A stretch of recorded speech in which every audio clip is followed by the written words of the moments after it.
à propos de la journée de mobilisation du 7 mars. On a peur. Oui, j'ai demandé une musique qui fait peur, car hier un parfum de film d'horreur flottait sur la traditionnelle conférence de presse qui suit le Conseil des ministres. Olivier Véran, le porte-parole du gouvernement, évoquait la journée de mobilisation et de grève contre la réforme des retraites mardi prochain et la volonté de l'intersyndicale de mettre la France à l'arrêt. Écoutez.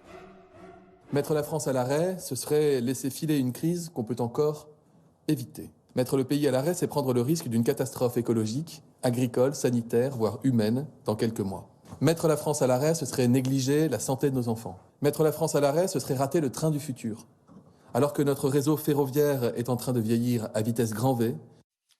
Une catastrophe écologique, agricole, sanitaire, humaine, la santé des enfants, le train du futur, rien que ça. Et alors pourquoi pas une invasion de sauterelles, une marée noire, une pluie de météorites.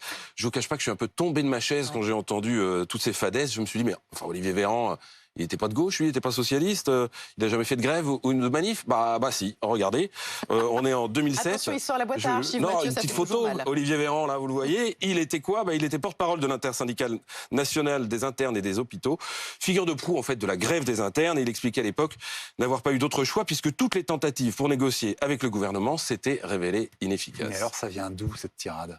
De deux choses l'une. Ou bien Olivier Véran croit à ce qu'il raconte, et dans ces conditions, il serait bien inspiré de s'interroger. Parce que si les Français qui manifestent sont prêts à faire courir tous ces risques au pays, c'est qu'il y a manifestement un très très gros problème avec cette réforme, et que le plus prudent serait sans doute de prendre le temps d'en discuter, de renégocier, pour ne pas précipiter la France dans l'abîme. Seconde option, Olivier Véran en fait des caisses et il ne croit pas un mot de ce qu'il raconte, et ce n'est qu'une tentative de plus de disqualifier le mouvement social contre la réforme des retraites, de faire passer en fait les opposants à la réforme pour le camp de l'irresponsabilité, comme le disait Emmanuel Macron, et cette caricature, elle est à la fois gonflée et déplacée. Pourquoi ?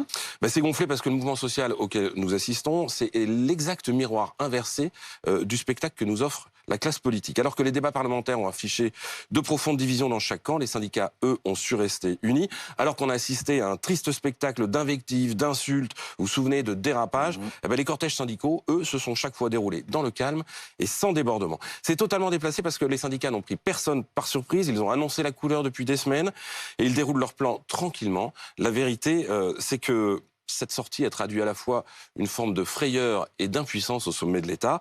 Frayeur devant la menace de blocage, impuissance face à ce mouvement. En politique, quand vous êtes obligé d'agiter des épouvantails, c'est généralement que vous n'avez plus beaucoup d'arguments. La France a peur. Merci Mathieu.